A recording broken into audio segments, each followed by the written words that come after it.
World reacts to horrible, unfair Caitlin Clark news. This week, Indiana Fever star Caitlin Clark was once again asked about hateful and racist comments directed toward her opponents after Connecticut Sun star Alyssa Thomas called out Indian Fever fans this week. During her press conference this week, Caitlin Clark gave a firm response to the comments as she condemned all racist and hateful comments, dismissing those who make those comments as not fans but trolls. "It's definitely upsetting," Clark said of the racist comments according to the Indy star. "Nobody really should be facing any sort of racism, hurtful, disrespectful, hateful comments and threats. Those aren't fans, those are trolls.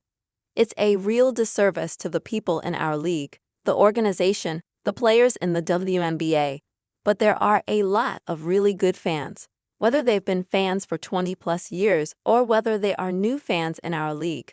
I think continuing to uplift this league in a very positive light is the best thing we can do because there are so many great players, so many great teams, so many positive storylines that can be written and celebrated. And for me, that's why I became a fan of this league, because these people were my idols.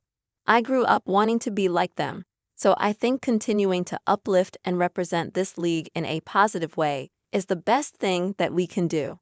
It was obviously a clear and strong response from Clark, but many think it's a rather horrible and unfair situation that she even has to keep answering these questions, since those comments are not her fault or her responsibility. It needs to be repeated often that Caitlin Clark didn't ask for any of this, and attaching her character to the ugly behavior of some of the people who call themselves her fans. They aren't her fans but people who have weaponized her to express their hatred of Black and lit plus women is wildly unfair, Jemele Hill said in a post on X. "How many times does she have to be asked about this like it's her fault any of this is happening? And like she's not also the target of endless vitriol on social media. She just wants to play basketball," Ryan Glass-Steagall of the New York Post wrote on X.